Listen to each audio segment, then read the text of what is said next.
This video is about a man whose public persona was so influential that it affected a generation of not only Americans but Europeans in a very positive way. And it turns out the man was a total fraud. I'm standing in one of my favorite places in Bangkok. This is the Nylert Park, which is a private property, but the public is allowed in here. They don't kind of advertise that, but you can come in. There are a few restaurants in here, and there's a shrine that I find very interesting as well. The person that I'm going to talk about kind of revealed who he was at the end of his life here in Bangkok, only steps away from where I'm standing. And the man I'm talking about was the American actor David Carradine. Take the BTS and get off at the Chit Lom station. Follow the elevated walkway to exit 5, which is making a left turn right there. But what that's going to do is it's going to take you inside of this building, which is a central shopping mall. We are headed down that way, down at the street level. Take the escalators down to the ground floor and come out the front entrance of the central mall onto Sukhumvit Road and make a left. In just a few steps, you're going to find yourself on Soi Som Kit, a nice little lane, and make a left on that. Less than a quarter of a mile from Sukhumvit Road down Soi Som Kit, you'll find this covered bridge, this wooden bridge with a Thai-style roof over it, and you can walk over the canal. Now, if you're driving, you have to go a little bit further down to get in here. This says private property, do not enter. But what I've discovered, if you simply say to the guard that you are going to visit the shrine of Mae Tub Tim, they'll allow you entry.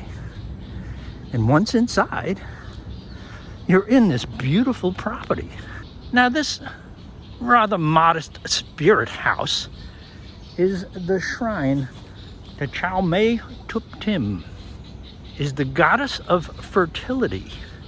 And you can figure that out once you get a little bit closer and recognize that Mae Tup Tim's spirit house is surrounded by phallic symbols.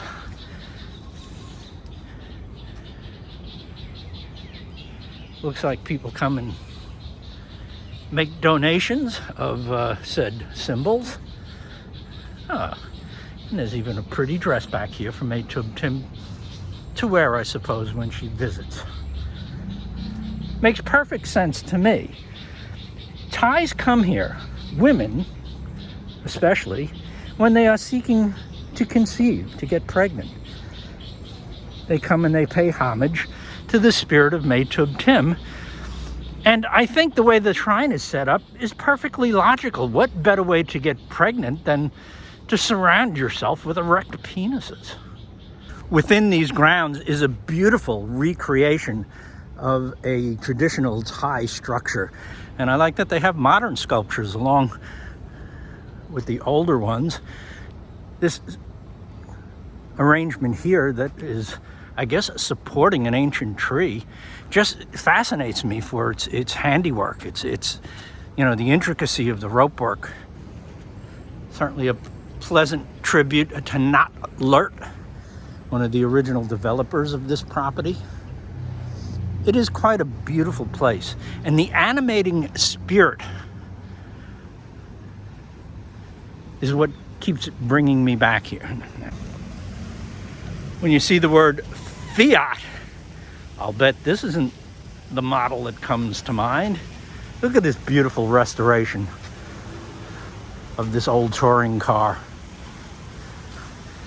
It's really in pristine condition. David Carradine played a part in a television series called Kung Fu. Kung Fu was the story of a man who was half Caucasian, half Chinese, and had been raised as a Shaolin monk. And within that discipline, he learned Kung Fu, the martial arts. And he wound up, this was set in the 1800s, the protagonist, Cain, wound up in the Wild West in the United States. And he was a contemplative man, making his way, half Caucasian, half Chinese, through the Wild West of developing America. And there was a pattern to all the stories. Cain, although a deadly martial artist, would never use those skills unless forced into doing it. And he projected this mild-mannered, contemplative and thoughtful character on the screen. And at the end of every episode, he'd kick somebody's ass. It was a kung fu movie or television show. But the persona of Cain, the character, was carried forward into the real life of the actor, David Carradine. When I began my research and learning about David Carradine and his life, I was struck by the dichotomy of his existence. You see, David Carradine, the person, kind of took on the persona of the character that he was playing, and he projected it out into his real life wherever he went. When he was on talk shows or promoting his movies, he was a very prolific actor in many, many movies, but I think what he is best known for is the TV series Kung Fu, and then later on, he was Bill in the Kill Bill series of the Quentin Tarantino films. And that was probably the last big thing that he did. So despite all the kind of negative stuff I'm going to tell you about David Carradine, he was an accomplished actor. And he maintained that career. He should have had a much better life. The first part of the dichotomy that really impressed me is when I was looking at YouTube videos, interviews with the real David Carradine and other stories about the man. I would look down in the comment sections and always find numerous people commenting on what a positive impact that not only the TV show Kung Fu had on their lives, but David Carradine, the actor, because of him and the TV show Kung Fu. A lot of these mostly guys took up a contemplative lifestyle of martial arts and meditation. It was an impressive display of the positive nature of what this man brought to the culture. I'm willing to say that David Carradine and his character Cain from the Kung Fu TV show had a positive impact on Western culture. And I'm basing that on the research that I just recently did from reading things that dozens and dozens and dozens of men have said about how he affected their lives. So, from that perspective, we can call him a hero, can we not? Here's the problem. He was a degenerate lowlife. David Carradine was arrested at least 6 times. And he wasn't a criminal, he was a nuisance. He was stoned for most of his life. In one of his videos, he admitted that he has taken over 1,000 LSD trips, along with constant drinking. He was portraying this character who was, an athletic, contemplative, self-disciplined guy. The truth of the matter is he smoked 2 or 3 packs of cigarettes a day. David Carradine did, smoked about 2 or 3 packs of cigarettes a day, along with constant drinking, pot smoking, at least 1,000 LSD trips. This guy was no Shaolin monk. But my favorite arrest story was, when he was a young guy, just starting out as an actor. I think just prior to landing the role in Kung Fu, he was living in the Hollywood Hills, a pretty prosperous part of the world.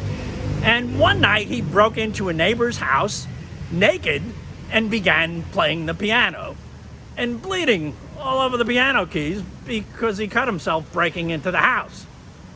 His neighbor came down and discovered him, and an arrest was made. I guess charges weren't followed because, you know, there was no conviction on that one. But it's my favorite arrest story.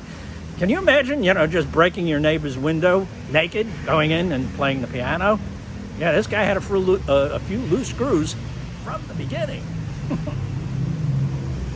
Nylert, the gentleman who this park is named after, his family was in the boat building business. There's a few of the boats. But what brings me here? What connection is there between the Nylert Park, something that has a place in the world that has a very powerful and influential animating spirit for me? I've been in this park a number of times, and it just has an animating spirit for me. I don't know any other way to describe it.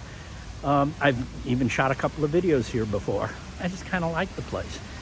I like the shrine, the Maytub Tim shrine.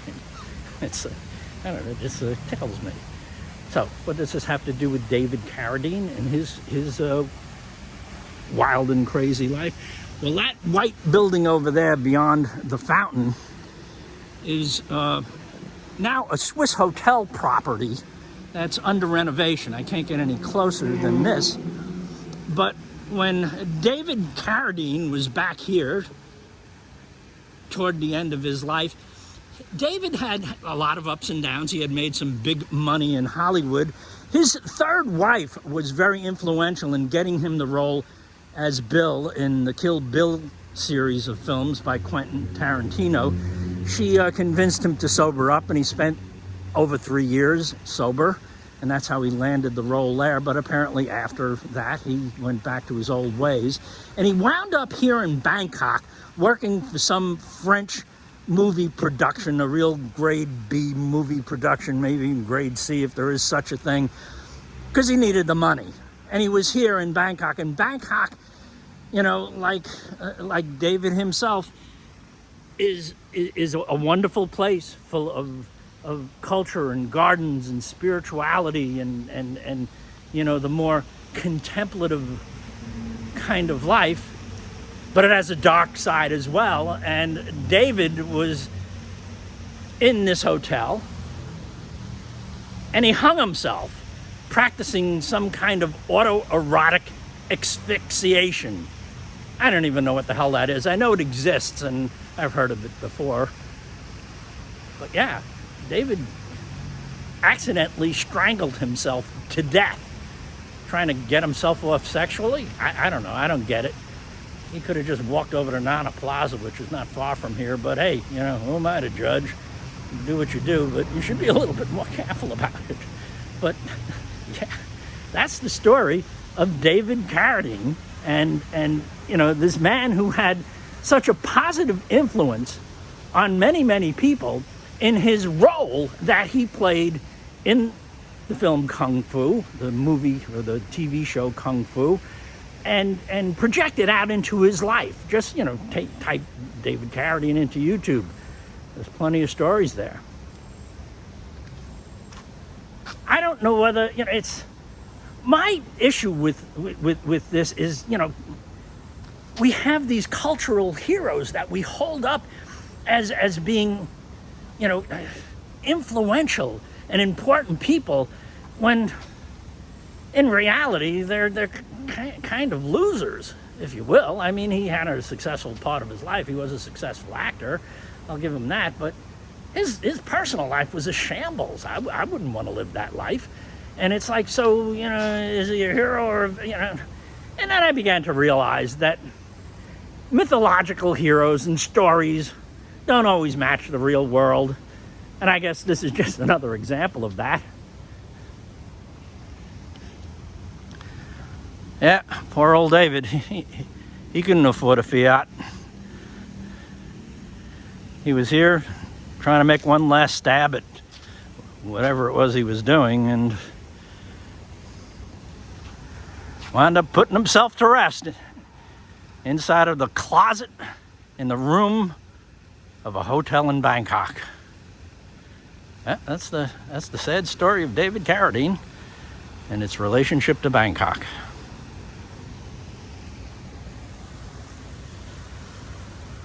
Thanks for watching. I'll see you the next time.